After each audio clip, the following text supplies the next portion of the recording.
Welcome to அனுவின் உலகம். எல்லார் வீட்லேயும் தீபாவளி ப்ரிப்பரேஷன் சூப்பராக ஆகிட்டுருக்கும்னு நினைக்கிறேன். நிறைய பேர் வீட்டில் பலகாரம் பண்ணியிருப்பீங்க, வீடு க்ளீன் பண்ணியிருப்பீங்க, புது துணிலாம் வாங்கியிருப்பீங்க, டெய்லர்கிட்டருந்து தச்சு ப்ளவுஸ் வந்துருச்சான்னு செக் பண்ணியிருப்பீங்க. சூப்பராக இருக்கும். நம்ம ஊரில் தீபாவளினாலே பயங்கரமாக களை கட்டும். ஆனால் இங்கே யூஎஸில் நம்ம தான் அந்த மூடை க்ரியேட் பண்ணோம். ஸோ நான் எங்கள் வீட்டில் போன வாரமே தீபாவளி மூடு க்ரியேட் பண்ணிட்டேன். ஸோ என்ன பண்ணேன் அப்படின்னா, என் பாப்பாவுக்கு பெரியவளுக்கு பிடிச்ச ஸ்நாக்ஸ் செஞ்சு அவளுக்கு ஃபஸ்ட்டு தீபாவளி பார்சல் அனுப்பி விட்டேன். நீங்கள் அந்த வீடியோ தான் பார்க்க போகிறீங்க. ஸோ அவளுக்கு பண்ண ஸ்வீட்டோட ரெசிபி நான் உங்களுக்கு ஷேர் பண்ண போகிறேன். ரொம்ப ரொம்ப ஈஸி, ரொம்ப டேஸ்டாகவும் வந்திருந்தது. ஸோ அந்த ரெசிபி ஷேர் பண்ண போகிறேன். அப்புறம் நான் பார்சலில் என்ன கொடுத்து விட்டேன் அப்படின்னு பார்க்க போகிறீங்க. ரொம்ப இன்ட்ரெஸ்டிங்காக இருக்கும்னு நினைக்கிறேன் இந்த வீடியோ. வாங்க நம்ம வீடியோக்குள்ளே போகலாம். கலக்கலா அப்படிங்கிற ஸ்வீட்டு தான் எங்கள் வீட்டில் எல்லாத்துக்கும் ரொம்ப பிடிச்சது. இது நான் திருநெல்வேலியில் இருக்கும் போது வாங்கி சாப்பிட்டு பழக்கங்க. இன்னும் வரைக்குமே எனக்கு இந்தியாவிலேருந்து வந்துச்சுன்னா இது பார்சல் வரும். இந்த ஸ்வீட் எப்படி பண்ணலான்னு பார்க்கலாம் இந்த தடவை.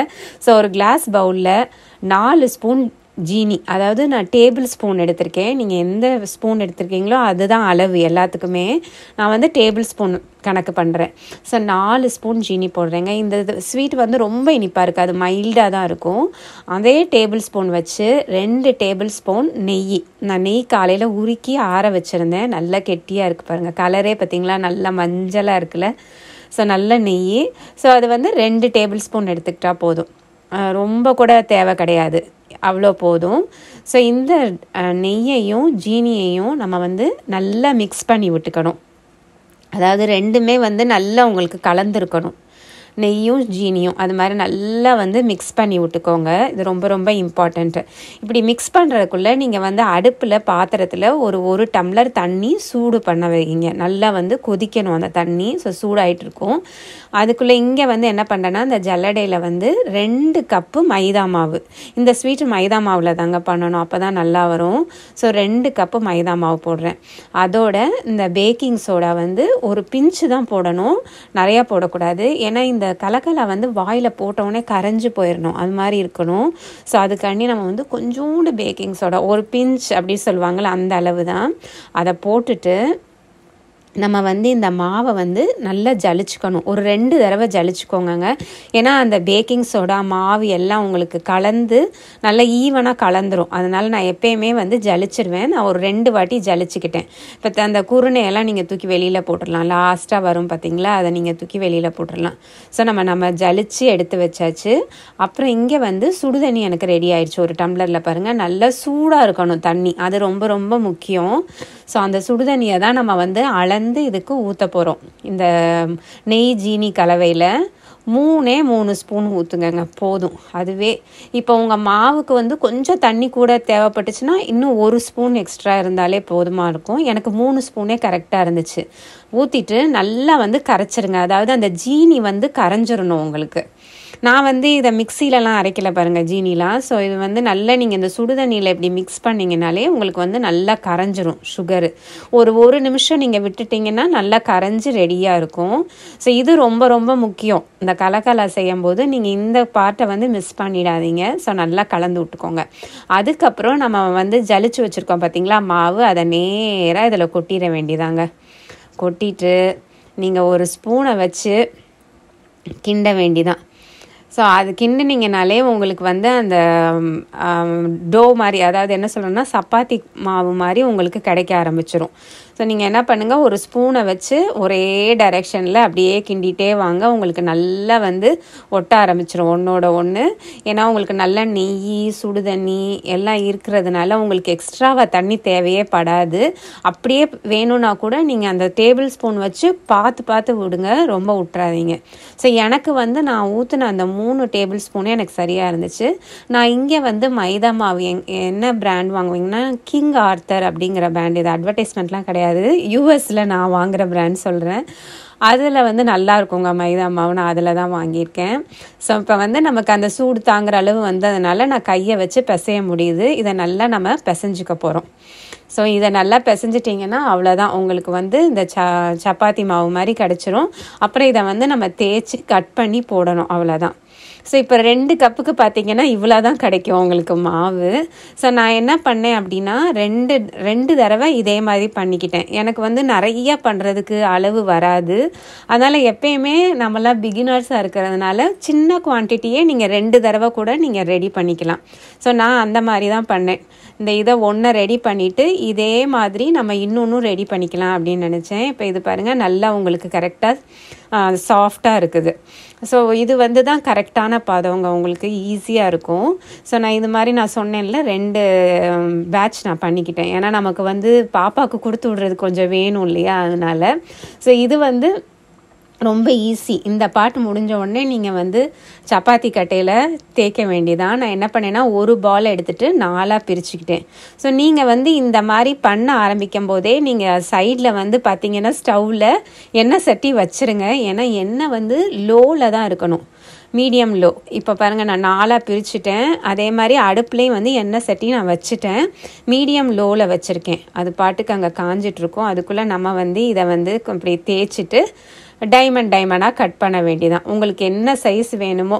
நான் கொஞ்சம் பொறுமை இல்லாமல் கொஞ்சம் பெருசாக எடுத்துட்டேன்.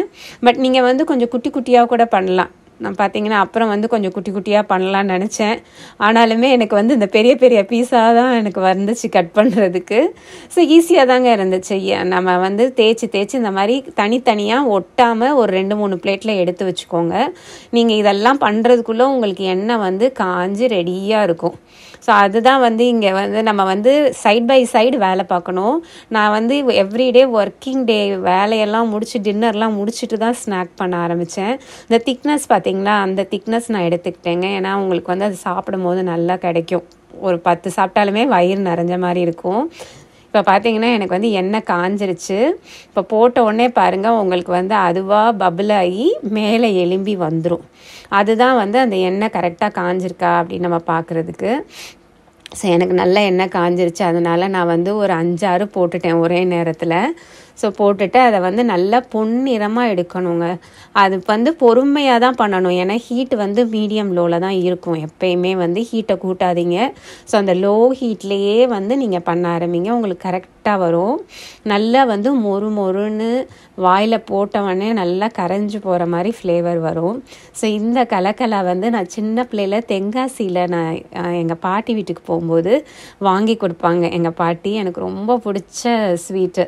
நான் எப்போ போனாலும் அதான் கேட்பேன். இப்போ என் கல்யாணத்துக்கு அப்புறமும் எங்கள் வீட்டிலேருந்து எனக்கு ஸ்வீட்ஸ் அனுப்பி விடணுன்னா இது வந்து ஒரு 1 கிலோ எங்களுக்கு அனுப்பி விட்டுருவாங்க. ஏன்னா என் பசங்க 2 பேருக்குமே ரொம்ப பிடிக்கும்.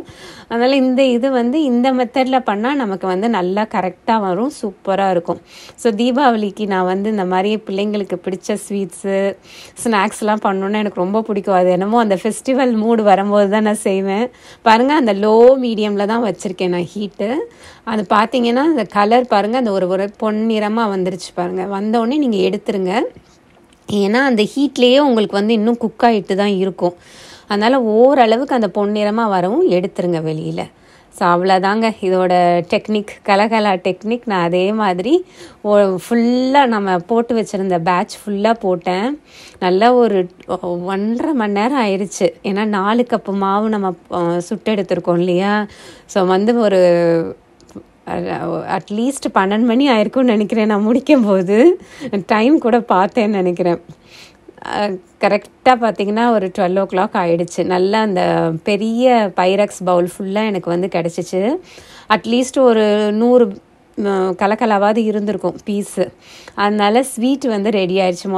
தீபாவளிக்கு ஸ்வீட்டில் ஆரம்பிக்கணும்னு ஆரம்பித்தேன். அதுக்கப்புறம் மறுநாள் வந்து முறுக்கு மாவில் முறுக்கு போட்டேன். எனக்கு வந்து முறுக்கு அந்த ஷேப்பாக ரவுண்டாக போடலாம் பொறுமை கிடையாதுங்க. அதனால் நேராகவே எண்ணெயில் வந்து அப்படியே ஊற்றிட்டு அப்புறம் வந்து முறுக்கு அப்படியே உடச்சி போட்டுருவேன். அதுதான் என்னோட டெக்னிக்கு. அதனால் நான் ரவுண்டு முறுக்குலாம் சுடுற பழக்கம் கிடையாது. என் பசங்களுமே அப்படியே பழகிட்டாங்க. ஸோ முறுக்கு வந்து எனக்கு ஊரில் இருந்தே முறுக்கு மாவு வந்திருந்தது. அதனால் அந்த மாவில் தான் பண்ணேன். ரொம்ப ஒன்றும் ஸ்பெஷல் இல்லைங்க. கொஞ்சம் மிளகாப்பொடி, உப்பு போட்டு நல்லா அந்த சூடான எண்ணெயிலேயே வந்து நான் பிசைஞ்சிட்டேன். அந்த மாவு பிசைஞ்சு நல்லா மொறுன்னு முறுக்கும் ரெடி ஆயிடுச்சு. நல்லா வந்து ஒரு சம்மடம் நிறையா முறுக்கு பண்ணியாச்சு. ஸோ பாப்பாவுக்கு கொடுத்து விடணுங்கிற ஒரு இன்ட்ரெஸ்ட்டில் வெனஸ்டே ஃப்ரைடே 2 நாள் வந்து ஸ்நாக் பண்ணி ரெடி பண்ணிட்டேன். ஸோ எனக்கு ரொம்ப ஹாப்பியாக இருந்துச்சு. ஏன்னா அவளுக்கு சனிக்கிழமை அனுப்புனா தான் அவளுக்கு வந்து சீக்கிரம் கிடைக்கும் அப்படின்னு சொல்லிட்டு. பாருங்கள் என்ன எவ்வளோ காலி ஆயிடுச்சுன்னு. ஒரு வழியாக முடிஞ்சிருச்சு குக்கிங் வேலை. அடுத்து வந்து நமக்கு பேக்கிங் வேலை தான். டைம் பாருங்கள் 2 நாளுமே 12 o'clock ஆயிடுச்சு எனக்கு அந்த இது ஸ்நாக்ஸ் செஞ்சு முடிக்கிறதுக்கு. பட் இருந்தாலும் எனக்கு சந்தோஷமாக இருக்கும். இந்த தீபாவளி அக்கேஷனில் தானே நம்ம இந்த மாதிரி பண்ணுறோம். ஸோ நல்லா ஆறிடுச்சு. மறுநாள் காலையில் பார்த்திங்கன்னா இந்த 2 ஸ்நாக்குக்குமே நமக்கு ரெடி ஆயிடுச்சு. இப்போ நம்ம வந்து பேக் பண்ணணும். ஸோ எப்படி நான் பேக் பண்ணி அனுப்புகிறேன்னு நான் உங்களுக்கு காமிக்கணும்னு நினச்சேன். ஏன்னா நான் எப்பயுமே என்ன செய்வேன்னா இதெல்லாம் வந்து உங்களுக்கு பதத்து போகாமல் இருக்கணும் இல்லையா, அதனால் வந்து இந்த அலுமினியம் ஃபாயிலில் தான் நம்ம பேக் பண்ணணும். அப்போ தான் நல்லா இருக்குங்க. உங்களுக்கு வந்து அந்த கிறிஸ்பினஸ் நல்லா இருக்கும். அதே மாதிரி இதோட வாசனை வந்து பரவாது இன்னொரு இதுக்கு. அதனால் நான் என்ன பண்ணுவேன்னா இந்த மாதிரி நல்லா அலுமினியம் ஃபாயிலில் போட்டு நல்லா மூடிட்டு டபுள் லேயர் நீங்கள் போடணும். டபுள் லேயர் பேக்கிங் பண்ணணும். ஸோ அந்த மாதிரி பண்ணிங்கன்னா உங்களுக்கு ரொம்ப ஈஸியாக இருக்கும். நொறுங்கவும் நொறுங்காது. அதே மாதிரி அதோட என்ன சொல்கிறது அந்த கிறிஸ்பினஸ் வந்து அப்படியே இருக்கும். ஸோ நீங்கள் அலுமினியம் ஃபாயில் வாங்கி நீங்கள் இந்த மாதிரி பண்ணிக்கோங்க. நான் பார்த்தீங்களா நல்லா வந்து பார்சல் பண்ணிட்டேன். இது வந்து ஒரு லேயர் பார்சல் பண்ணியிருக்கேன். அதுக்கப்புறம் இதோட வந்து இன்னொரு லேயருமே மேலே இன்னொரு ரேப் பண்ணியிருக்கேன். ஸோ அப்படி பண்ணால் உங்களுக்கு வந்து நல்ல ஸ்ட்ராங்காக இருக்கும், கெட்டியாகவும் இருக்கும், உங்களுக்கு ஈஸியாக இருக்கும். அதனால நான் வந்து நல்லா டபுள் லேயர் எல்லாம் முறுக்கு கலக்கலா எல்லாமே நான் அது மாதிரி போட்டேன். இப்போ பாருங்கள் உங்களுக்கு தூக்குனாலே நல்லா ஸ்ட்ராங்காக இருந்துச்சு. நல்லா 2 பக்கமுமே நல்லா கவர் ஆயிடுச்சு. ஸோ இந்த மாதிரி நீங்கள் பேக் பண்ணி யூஎஸ்குள்ளே அனுப்பணுன்னா இந்த மாதிரி நீங்கள் ஸ்நாக்ஸ் எல்லாம் அனுப்பலாம். நம்ம வீட்டில் இருந்தே நம்ம பிள்ளைங்களுக்கு அம்மா கையால் செஞ்ச பலகாரம்னா அது ஸ்பெஷல் தானே, பசங்களுக்கு ரொம்ப ஹாப்பியாக இருக்கும். ஸோ அதனால எனக்குமே ரொம்ப சந்தோஷமாக இருந்துச்சு. நான் வந்து போஸ்ட் ஆஃபீஸில் போய் போஸ்ட் பண்ண போகிறேன். அதுக்கு தான் அந்த பேக்கில் ரெடி பண்ணிட்டேன். அடுத்து வந்து அவளுக்கு பார்ட்டி வியர் ட்ரெஸ் ஒன்று வாங்கியிருந்தோம். அதுதான் வந்து அவளுக்கு தீபாவளிக்கு கொடுத்து விடலான்னு அதையும் உங்ககிட்ட காமிக்கிறேன். சூப்பராக இருக்குது அந்த ட்ரெஸ்ஸு. ஸோ இதெல்லாம் வந்து இந்தியாவிலேருந்து வரும்போதே வாங்கிட்டு வந்தது தாங்க. எப்பயுமே வந்து ஸ்டாக் வச்சுருப்பேன். கொஞ்சம் பெரிய சைஸ் அடுத்தடுத்த சைஸ் வாங்கிட்டு வந்துடுவேன். ஸோ அதனால் பசங்களுக்கு வந்து யூஸ்ஃபுல்லாக இருக்கும் இந்த மாதிரி பார்ட்டி டைம் தீபாவளி டைம்லாம் போடுறதுக்கு. ஸோ அதனால் நான் இந்த ட்ரெஸ்ஸை தான் பேக் பண்ணி பாப்பாவுக்கு அனுப்ப போகிறேன். ஸோ இதையுமே எடுத்து வச்சுட்டேன். ஸோ இப்போ நம்ம வந்து அடுத்து போஸ்ட் ஆஃபீஸ் போகிறோம். So United states postal service.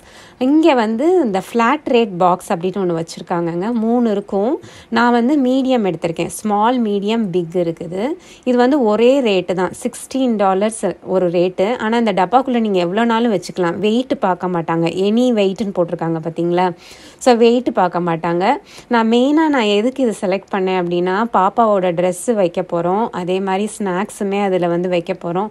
So அதனால் அவளுக்கு வந்து பத்திரமா போய் சேரணும் அப்படின்னு சொல்லிட்டு அவளுக்கு இந்த மாதிரி இந்த பார்சலில் பேக் பண்ணி அனுப்பிவிட்டேன். ஸோ அவளுக்குமே வந்து ரீச் ஆயிடுச்சு இன்றைக்கி. நான் ரீச் ஆன உடனே தான் உங்களுக்கு இந்த வீடியோ போஸ்ட் பண்ணணும் அப்படின்னு நினச்சேன். அவள் ரொம்ப ஹாப்பியாக இருந்தால். ஸ்நாக்ஸ்லாம் சூப்பராக இருக்குது மம்மி அப்படின்னு என்கிட்ட சொல்லியிருந்தா. ஸோ அவளுமே என்ஜாய் பண்ணால். உங்களுக்கு இந்த வீடியோ பிடிச்சிருக்குன்னு நினைக்கிறேன். உங்களை அடுத்து வந்து தீபாவளி லாகில் நான் மீட் பண்ணுறேன். Until then, stay happy, enjoy your life. Bye.